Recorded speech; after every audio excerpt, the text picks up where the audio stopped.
Bonjour les taureaux, bienvenue pour votre tirage du mois de mai 2021.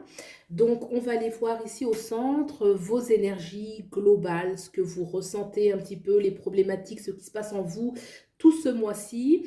À gauche, c'est une carte qui va nous parler de votre passé, le passé avec les autres ou les événements, un petit peu la position que vous aviez, qui peut expliquer un petit peu ce que vous traversez aujourd'hui.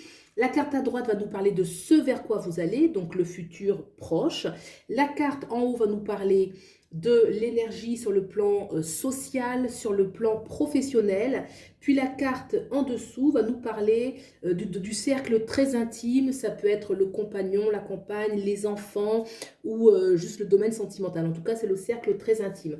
Ensuite, ici, ça va être des cartes bonus un petit peu qui vont nous parler de l'inattendu, d'un message qu'il faut entendre, qui va apporter une lumière sur le jeu. Donc voilà, donc c'est parti pour... alors bien sûr, vous pouvez aller voir le tirage sur le signe, votre signe lunaire ainsi que votre ascendant pour avoir d'autres éléments complémentaires qui vont permettre de vous faire un petit peu plus une lecture personnalisée puisque là, effectivement, c'est un tirage général. D'accord? Donc c'est parti pour les énergies, les vôtres au niveau du consultant. Donc alors, on a... le 4 d'épée, le 3 de bâton et le 9 de denier. Donc, d'accord. Donc, on a un petit peu tout là, des épées, des bâtons. Donc, on voit qu'on réfléchit, il y a de la réflexion, une notion d'abondance avec Alors déjà, le 3, parce que c'est de la carte centrale, je vais partir sur celle-ci. Ce 3 de bâton, on voit clairement un personnage qui...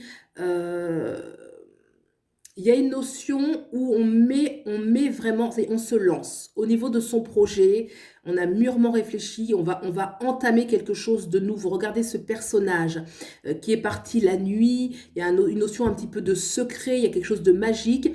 Elle a envoyé un petit peu sa volonté qui va être incarnée par ces 3 bougies dans cette petite coquille de noix. Et moi, ça me fait vraiment penser à une énergie où on veut vraiment réaliser quelque chose et on fait le nécessaire. Il y a une notion d'action, il y a une notion de bénédiction. Hein. On voit des circonvolutions comme ça, c'est un petit peu bénéfique, comme si ces énergies étaient accompagnées d'une bénédiction divine, j'ai envie de dire. Hein. Il y a quelque chose aussi où ça nous tient à cœur. Hein. On voit que ces circonvolutions d'énergie émanent de son cœur. Donc c'est quelque chose qui nous tient à cœur.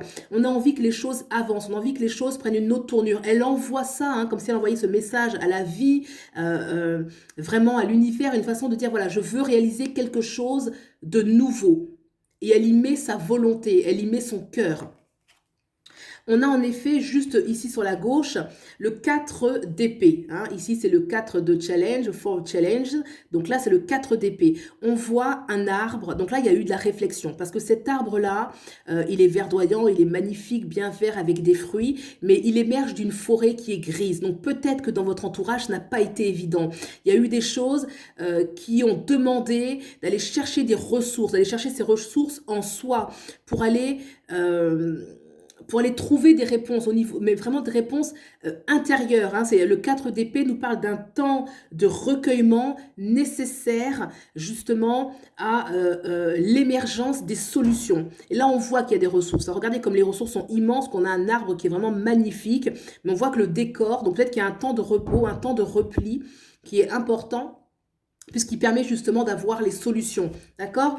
Et les solutions, on les a et on les met on active hein, ces solutions avec ce 3 de bâton que je trouve vraiment très beau, avec ce personnage qui se lance, qui croit en son rêve, qui croit en son projet et qui reste pas les bras croisés. On a ici le 9, donc 9 of Boons. Donc là, ça va être le 9 de denier. Effectivement, c'est une carte d'abondance. C'est une carte de grande abondance, de grande richesse. Donc là, oui, un appel à la terre, retourner peut-être un petit peu dans la nature, se faire du bien. Ce personnage qui va représenter, alors je sais pas, je crois que c'est bon, c'est un élémentaux, c'est des élémentaux en fait, hein. Donc on voit qu'il est proche de la nature. Elle est seule, mais elle est proche le 9 de denier. Il y a une notion d'abondance extérieure, mais d'abondance intérieure. On arrive quand même à trouver une certaine richesse à l'intérieur de soi. Effectivement, un appel aussi, peut-être pour certains, de retour à la nature, de prendre du temps de se retrouver seul, de se ressourcer. La nature nous permet de nous régénérer. Donc une invitation, notamment quand il y a eu le mental comme ça, hein, le 4 d'épée, c'est toujours une énergie où on réfléchit, où on cherche les ressources, où on s'interroge, on questionne, on doute un petit peu. Donc, la notion de nature est importante puisque cette connexion à la nature va aligner en fait les différents corps pour apporter l'abondance justement auquel, hein, le 9 de denier, c'est toujours une abondance tout azimut, hein, une grande satisfaction, mais pour cela d'abord un grand ancrage, le sens des réalités, le sens de la matière. Donc là on voit au niveau des énergies principales, je trouve qu'elles sont bonnes, avec ce 3 de bâton qui vraiment, lui, une énergie où on croit. Pour moi, il y a une énergie de nouveaux projets, de nouveautés. Hein, ce 3 de bâton, on voit ce personnage qui envoie de nouveautés. Ça peut être un nouveau palier dans quelque chose qui existe déjà. Ça peut être un nouveau départ dans tout. C'est vraiment de manière générale, hein, parce que là, c'est tout domaine confondu un petit peu ici. C'est un petit peu ce qui se passe en vous. Là, il y a vraiment une notion de, on veut un nouveau départ, quelque chose de nouveau. Et on va y mettre son cœur, on va y mettre presque ses tripes, hein. Une notion où ça a été quand même bien réfléchi et où vraiment il y a des aspirations qui sont très grandes avec le 9 de denier qui est une aspiration vraiment d'abondance, voilà, une certaine exigence. On va regarder maintenant le passé pour voir un petit peu d'où vous venez. On a le 9, donc Keeper of Visions, ça veut dire là c'est le roi de coupe. Donc clairement le roi de coupe, bah, c'est celui qui a la capacité d'aimer, de donner, qui a une place très importante pour les autres, qui très généreux, qui est abondant, qui est libre dans ses émotions.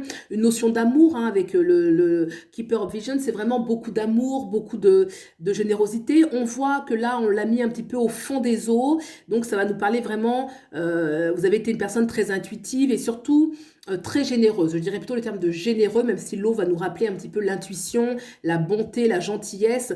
Mais pour moi, c'est ça. C'est vraiment la notion, vous avez dû être une personne qui était très généreuse avec les autres dans votre passé. Voilà, et en tout cas, cette capacité de savoir donner pour les autres. Ce vers quoi aller. Le 10 d'épée. Alors, le 10 d'épée, c'est une énergie où on voit un personnage, c'est comme s'il avait mené un combat qui a dû durer dans le temps, puisqu'on voit que c'est un personnage qui est âgé, donc il y a une notion voilà, il a passé du temps dans ce combat, et peut-être qu'il y a une sorte de désillusion, ou quelque chose qu'on doit... Voilà, de toute façon, les 10, c'est toujours la fin de quelque chose pour un nouveau départ. Et là, ce personnage, peut-être qu'il est un petit peu désolé parce qu'il réalise que peut-être qu'il a passé beaucoup de temps à faire quelque chose et que, regardez, il a posé son masque, son casque là sur le côté, il a son épée qui est un petit peu cassée parce qu'il s'est beaucoup battu avec, pardon, la main qu'il tient là, son front, il y a une énergie un petit peu où on est blasé, un petit peu de lassitude. Donc, une façon de nous dire que de toute façon, ne restez pas sur ce ressenti puisqu'il y a une invitation à une ouverture. Hein. Les 10, c'est toujours la fin de quelque chose pour une nouveauté. C'est ça qu'il faut comprendre. Donc, peut-être qu'il peut y avoir un ressenti où on se dit, bon, tout ça, j'ai fait tout ça d'efforts pour ça et qu'on peut sentir peut-être un petit peu déçu, mais en même temps, une invitation. On voit d'ailleurs que son cheval de compagnie est toujours là, juste à côté de lui. Regardez comme il est beau. Il est juste à côté. Il a donc son compagnon qui est toujours là avec lui. Et il a juste à se remettre debout et à passer une nouvelle étape. Hein. Le 10, c'est toujours quelque chose de renouveau. Dans cette énergie, on sent qu'il est un petit peu déçu, mais regardez un petit peu plus loin parce que, comme je le dis, une énergie de renouveau. On va regarder maintenant sur le plan professionnel. Alors, sur le plan professionnel, on a la force. Donc là, on a une arcane majeure. Intéressant. Regardez comme elle est belle. Donc là, la force, c'est une carte magnifique qui parle qu'on a une certaine, donc c'est sur le plan social, sur le plan professionnel, on peut avoir avec la force en fait de vivre les choses que l'on souhaite vivre. Il y a une notion aussi de rapprochement, regardez comme elle est proche de cet animal qui va être un animal totem, une sorte de familiar qui est un loup. Donc là, voilà, l'histoire un petit peu de ce personnage, c'est que c'était une jeune fille qui s'est promenée dans les bois, un petit peu, là on voit d'ailleurs la cape rouge, là, ça nous rappelle un petit peu les contes. Et le loup, finalement, n'était pas, dans cette histoire-là, n'était pas... elle est devenue amie, en fait, avec le loup. Donc, il y a une notion où beaucoup de rapprochement, là où on ne le pensait pas. Hein. Peut-être qu'au début, on ne pensait pas que les choses allaient évoluer aussi bien, mais finalement, elles évoluent très positivement puisqu'on voit qu'ils sont amis. Donc, il y a une notion de loyauté, de fidélité, de récompense, de mérite et une certaine ouverture avec la force. Mais la force nous parle quand même d'une énergie où on a aussi la force de manifester ce que l'on souhaite manifester. Hein, la force, c'est aussi une façon de s'affirmer, d'affirmer ce que l'on veut. Hein, c'est toujours un personnage qui va aller à l'encontre, hein, puisqu'on voit là qu'elle est amie avec le loup, et que dans l'inconscient, hein, dans l'inconscient collectif, le loup, on est plutôt ennemi avec le loup. Donc là, il y a une notion de rapprochement, parce que les peurs, hein, ça c'est les contes qu'il y a dans avec lesquels on nous a bercé dans l'enfance. Mais en fait, non. Là, donc il y a une notion, on va pas on va un petit peu à contre-courant, et quelque chose où on peut être aussi surpris de choses qui peuvent arriver avec la force, hein, qui montre peut-être aussi sur le plan social, professionnel, peut-être des récompenses, peut-être des choses qui sont plus ancrées. Hein. La force va donner aussi des choses qui sont plus ancrées, plus stables. Avec cette carte, on sent qu'il y a quelque chose de puissant qui peut arriver. On va regarder maintenant sur le domaine sentimental et on a aussi l'arcane majeur qui est le chariot. Alors regardez comment le chariot est représenté dans ce jeu. Donc c'est intéressant de voir là qu'on a comme une sorte, on a des petits élémentaux qui sont là comme ça en train d'avancer. Donc il y a une notion d'avancer. D'ailleurs là on voit qu'il monte sur un cheval, vous voyez là celui-ci qui est au fond. Il y a une notion avec le chariot de changement. Hein. Clairement, sur le plan sentimental ou au niveau du foyer, vraiment votre cercle intime, tout ce qui est en relation avec votre chakra du cœur, il y a vraiment une notion où les choses doivent changer, vont changer. Ça peut être... Je dirais que ça peut être effectivement dans la relation, soit vous faites des changements en commun, soit il peut y avoir une nouvelle relation, mais le chariot parle d'un départ. Vous voyez, on est ici pour aller, il y a une notion de mouvement qui est absolument important pour aller vers une nouvelle étape. On ne peut pas rester avec la carte du chariot, il ne faut pas en tout cas rester statique. On voit d'ailleurs ce personnage qui est en premier plan, qui regarde un petit peu vers l'arrière, ils tournent le dos mais ils vont avancer, il y a quelque chose, il y a un rendez-vous de l'autre côté et c'est fondamental. Alors c'est une carte bien évidemment, le chariot, bien sûr, il y a le mouvement, mais il y a la notion que c'est nous qui devons y aller. C'est pas les choses qui se font toutes seules. Le chariot, c'est vraiment, on va vers quelque chose de positif, mais qu'on mérite par l'action qui est mise en place. Donc, il y a vraiment une invitation à agir. Hein. Ça peut être, voilà, en tout cas, faut que vous voyez comment ça fait écho pour vous, mais c'est pas quelque chose qui va se faire tout seul. Le chariot, vous voyez, ce personnage, il décide pas de partir, ça va pas se faire tout seul. D'accord ? Ok, on va regarder maintenant la carte, les cartes ici. Donc, il y en a deux qui sont sorties, donc j'ai pris les deux. Donc, on a eu d'abord celle-ci, qui est la roue. Ah bah c'est intéressant la roue. Arcane majeur et le 4 de baguette. D'accord. Alors, je vous montre d'abord la roue, arcane majeur. Super intéressant. Alors là, justement, je vous parlais que le chariot, c'était un mouvement qui se fait parce que c'est nous qui initialisons. C'est à vous d'initialiser un petit peu le changement. Et la roue parle... c'est la vie qui tourne la page un petit peu, la roue. Hein. La roue, c'est la destinée, en fait. Hein. La roue, c'est l'énergie de destinée où c'est presque... il est temps, quoi. C'est-à-dire que tout est au rendez-vous. C'est une belle carte, la roue, parce que avec le chariot, ça veut dire que vraiment... dans le bonus, comme ça, je dirais qu'il y a des choses qui doivent vraiment... Je vais pousser un petit peu comme ça. Il y a des choses qui doivent changer, hein, de manière générale. Après, ça peut être dans tous les domaines. Hein, ça peut être sentimental, professionnel, personnel, à l'intérieur de vous. En tout cas, la roue montre qu'on passe à un autre palier, que les choses avancent. D'accord? Donc, ce mouvement ici, par exemple, sur le plan sentimental, où on dit que vous devez initialiser des changements, il est quand même porté largement par cette roue. Il peut y avoir aussi des choses un petit peu inattendues ce mois-ci avec la roue, hein, des choses auxquelles vous vous attendez pas, qui vont arriver. Notamment, on a quand même la force ici. Hein. La force est une carte très forte, très puissante, qui peut apporter des changements sur le plan professionnel. Donc avec cette roue, moi je pense qu'il y a des choses qui devrait arriver. On a le 4 de baguette. Le 4 de baguette, c'est une carte de stabilité.